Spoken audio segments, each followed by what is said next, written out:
Yang tengah tu, yang kecil tu. Dan yang besar ni ialah Masjid Al-Ghamamah. Masjid ni Nabi pernah solat sunat hari raya. Dan awan.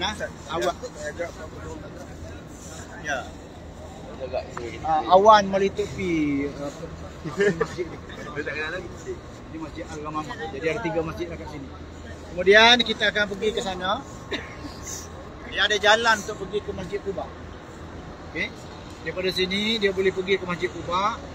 Dan kita boleh sewa skuter lah. Dia dah sewa dah semalam. Boleh tanya dia lah. Dah beli pun tadi.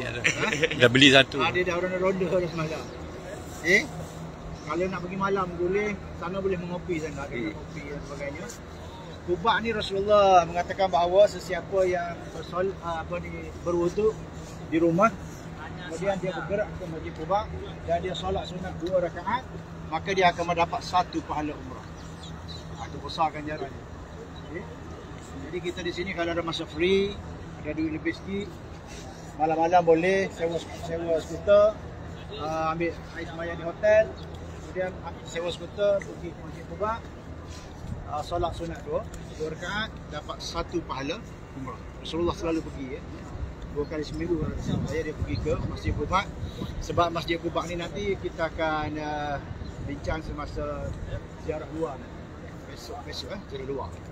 Ziarah luar kita akan pergi ke Masjid Quba dan juga Masjid Qiblatain, kemudian Masjid 7, Uhud, Bukit Uhud itu kita akan singgah. Masjid Qiblatain kita tak singgah. Yang kita singgah ialah Masjid Quba dan Masjid Uhud. Medan Uhud kita singgah di situ. Okey, untuk besoklah. Jadi Masjid Quba nanti kita akan pergi. Jadi besok waktu pagi tu kita siap ambil wuduk untuk kita bergerak ke Masjid Quba. Solat 2 rakaat, insya-Allah kita akan dianugerahkan 1 pahala mengerjakan umrah. Dari mana sini pun dapat pahala umrah.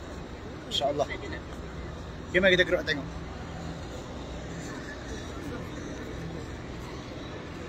Banyaknya burung merpati.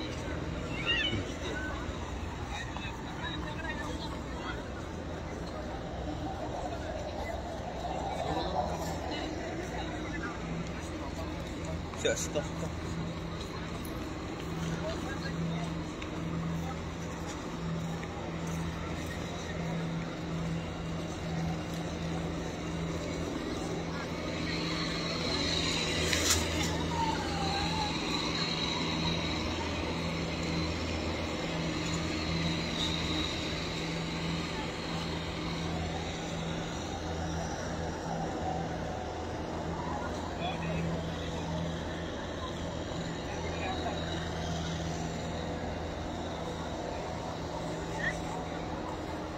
Kita kena habiskan hari ni pergi.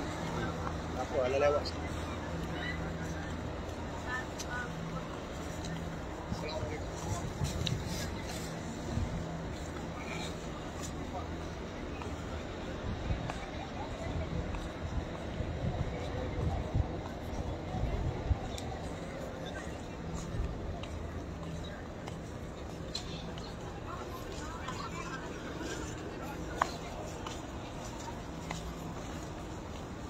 Lalu ke Quba.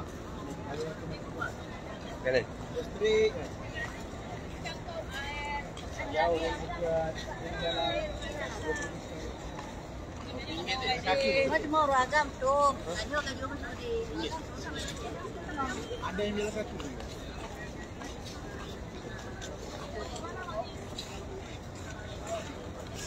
Okey. Kita gerak ke sini lah. Gerak ke makam Rasul. Nak bergambar tak? Masjid ni cantik kalau bergambar. Mana? Dia cantik. Cahaya sebelah sana. Padahal dia di belakang ni.